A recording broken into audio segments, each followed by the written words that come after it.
Satellite तस्वीर के तज्ज़िये से इंकशाफ हुआ है कि ईरान की जानिब से जंग के आगाज से लेकर अब तक मशरिक़ वस्ता में अमरीकी फौजी अड्डों को पहुंचाए जाने वाले नुकसानात अमरीका की सरकारी सतह पर जाहिर किए गए नुकसानात से कहीं ज्यादा हैं। अमरीकी अखबार वॉशिंगटन पोस्ट की रिपोर्ट के मुताबिक ईरानी फिजाई हमलों में अमरीकी फौजी तंसीबात पर कम से कम 228 इमारतें या फौजी साजो सामान तबाह या मुतासिर हुए, जिनमें हैंगर्स, बैरक्स, ईंधन के जखायर, तैयारे, रडार, मवासलाती निजाम और फिजाई दिफाई आलात शामिल हैं। रिपोर्ट में बताया गया कि नुकसानात की ये सतह अमरीकी हुकूमत के अवामी सतह पर दिए गए बयानात और इससे काबिल सामने आने वाली रिपोर्ट से कहीं ज्यादा है। अमरीकी हुक्काम के मुताबिक फिजाई हमलों के खतरे के बायस खित्ते में बाज अमरीकी अड्डों को मामूल के मुताबिक फाल रखना मुमकिन नहीं रहा, जिनके बायस बड़ी तादाद में अहलकारों को ईरानी हमलों की हुदूद से बाहर मुंतकिल किया गया। रिपोर्ट के मुताबिक जंग के दौरान मशरिक़ वस्ता की सैटेलाइट तस्वीर हासिल करना गैर मामूली तौर पर मुश्किल हो गया,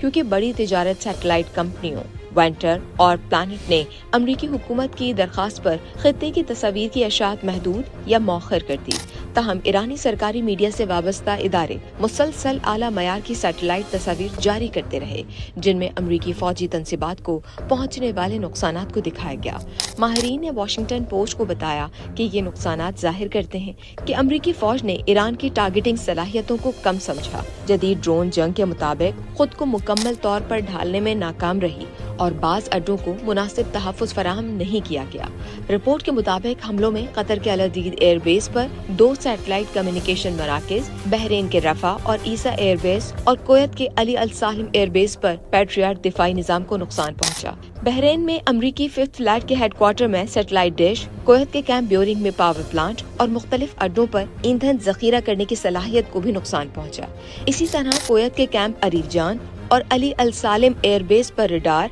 उर्दन के मौकफ अल सल्तई एयरबेस और मुत्तहदा अरब इमारत में थाट दिफाई निजाम, सऊदी अरब के प्रिंस सुल्तान एयरबेस पर E3 Sentry command and control तैयारे और रिफ्यूलिंग टैंकर को भी नुकसान पहुंचने की तस्दीक की गई। अमरीकी हुक्काम के मुताबिक बास खलीजी ममालिक ने अपनी सरजमीन से अमरीकी जारहाना कार्रवाइयों की इजाजत नहीं दी, तहम बहरीन और कुवैत के अड्डे सबसे ज्यादा मुतासिर हुए, जिसकी मुमकिना वजह ये हो सकती है कि वहाँ से हिमास जैसे अमरीकी रॉकेट सिस्टम्स के जरिए ईरान पर हमले किए जा रहे थे। वॉशिंगटन पोस्ट ने वाज़ेह किया कि ये जायजा सिर्फ दस्तयाब सैटेलाइट तस्वीर पर मबनी जुज़वी तखमीना है और असल नुकसान इससे कहीं ज्यादा हो सकता है।